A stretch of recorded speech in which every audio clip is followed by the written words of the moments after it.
Piala Asia 2027 sudah menanti guys.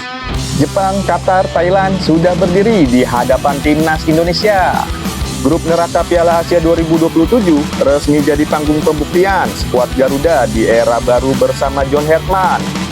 Tapi pertanyaannya sekarang, apakah timnas Indonesia hanya menjadi pelengkap di grup ini? Atau justru mampu memberikan kejutan besar di ajang sepak bola terbesar Asia ini? Lalu, seberapa besar peluang Garuda terbang tinggi di Arab Saudi nanti? Oke, langsung aja kita simak videonya guys. Let's check it out guys. Sangat membagongkan.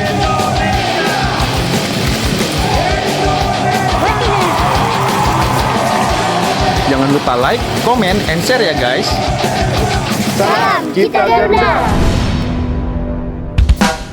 Piala Asia di Arab Saudi sudah menanti di awal tahun 2027 yang akan diikuti oleh total 24 negara.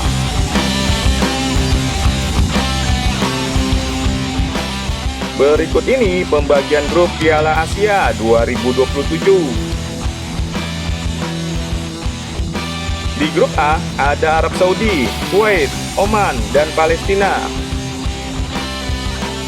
Di grup B ada Uzbekistan, Bahrain, Korea Utara, dan Yordania.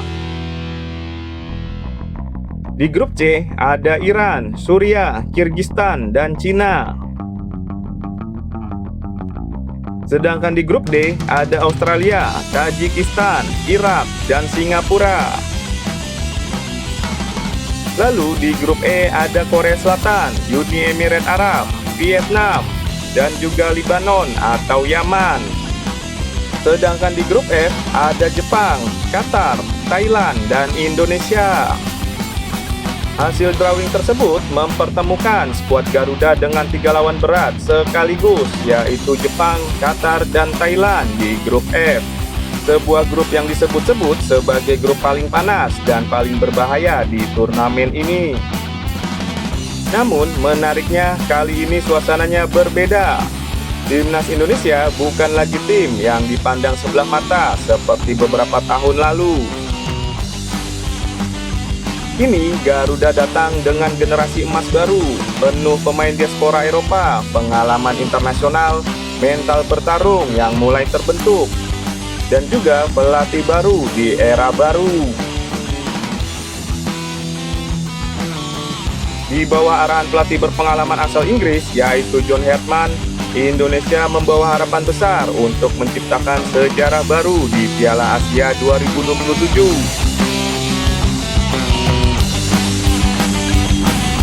Tapi jalan menuju fase grup jelas tidak akan mudah. Jepang menjadi lawan yang paling menyita perhatian. Samurai Biru masih dianggap sebagai raja sepak bola Asia saat ini. Dengan ranking FIFA tertinggi di Asia dan kualitas pemain yang tersebar di liga-liga top Eropa, Jepang tetap menjadi monster yang menakutkan bagi siapapun. Dalam beberapa tahun terakhir, Indonesia memang cukup sering bertemu Jepang. Dan meski hasilnya belum berpihak kepada Garuda, pengalaman menghadapi tim sekelas Jepang menjadi modal yang sangat penting. Lalu ada Qatar, sang juara bertahan Piala Asia 2 edisi berturut-turut pada 2019 dan 2023. Mereka bahkan mulai konsisten tampil di Piala Dunia dan menjadi salah satu kekuatan baru Asia dalam 1 dekade terakhir ini. Qatar bukan hanya kuat secara teknis, tapi juga punya pengalaman dan mental juara yang sangat matang. Belum selesai sampai di situ, Thailand juga siap menjadi batu sandungan berikutnya. Rival klasik Asia Tenggara ini selalu punya gengsi tinggi saat menghadapi Indonesia. Thailand masih dianggap sebagai salah satu raja sepak bola ASEAN dengan koleksi gelar Piala AFF terbanyak. Pertemuan melawan Thailand bukan sekedar pertandingan biasa, tapi pertarungan harga diri di kawasan Asia Tenggara. Meski berada di grup berat, peluang Indonesia untuk lolos sebenarnya tetap terbuka. Format Piala Asia 2027 memungkinkan juara grup dan runner-up lolos otomatis ke babak 16 besar.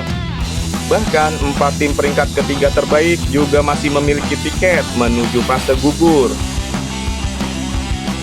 Situasi ini membuat Indonesia punya kans besar untuk kembali mengulang sejarah seperti di Piala Asia 2023. Masih ingat bagaimana perjuangan skuad Garuda saat itu?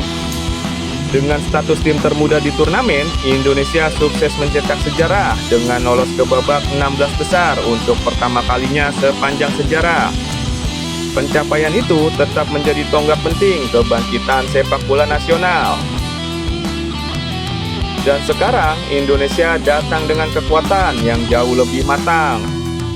Nama-nama seperti Jay Ijes, Kevin Dix, Kelvin Verdong, Ole Romening, Emil Audiro, Miliano Jonathan, hingga beberapa nama pemain diaspora baru yang bakal ikut memperkuat skuad Garuda di Piala Asia nanti. Hal tersebut diprediksi akan menjadi tulang punggung utama bagi skuad Garuda di Piala Asia 2027. Kehadiran para pemain yang berkarir di Eropa membuat kualitas timnas Indonesia meningkat drastis. Yang paling menarik, gaya bermain Indonesia kini berubah. Garuda tampil lebih berani, lebih ofensif, dan punya variasi serangan, serta determinasi tinggi dalam menekan lawan. Fondasi yang sebelumnya dibangun Sintayong kini mulai berkembang di era John Herman.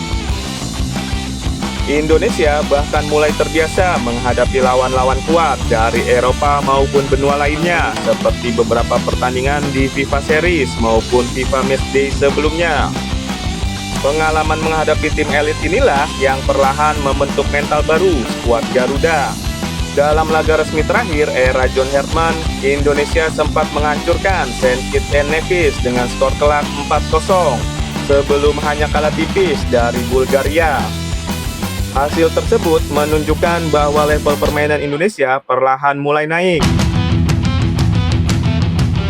Kini seluruh persiapan menuju Piala Asia 2027 terus dimatangkan.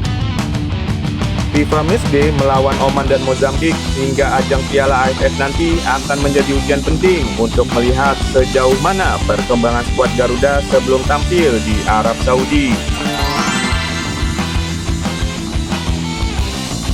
Dan pertanyaan besarnya sekarang, mampukah timnas Indonesia membuat kejutan terbesar di Piala Asia 2027? Bisakah Jay Ijes dan kawan-kawan menumbangkan Jepang, Qatar, dan Thailand? Atau justru terpuruk di grup neraka? Jangan lupa komennya di video ini ya. Namun, satu hal yang pasti, Asia kini mulai sadar bahwa timnas Indonesia bukan lagi tim yang lemah yang bisa diremehkan begitu saja.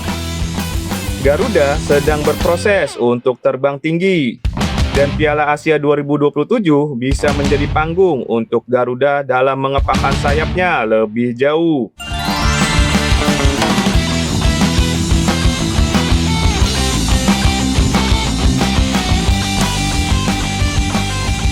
Oke, sampai di sini dulu informasi videonya. Dukung terus skuad Garuda untuk terbang lebih tinggi lagi. Jangan lupa untuk klik like, share, dan subscribe AA Faris Channel ya. Sampai jumpa di video berikutnya. Oke guys. Salam Kita Garuda.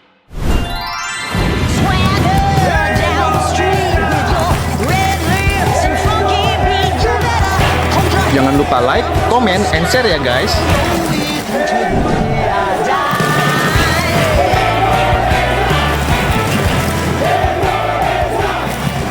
Salam Kita Garuda.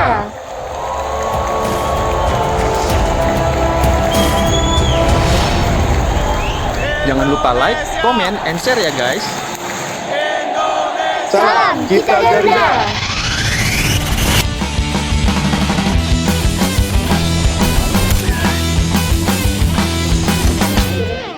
Bagus gak?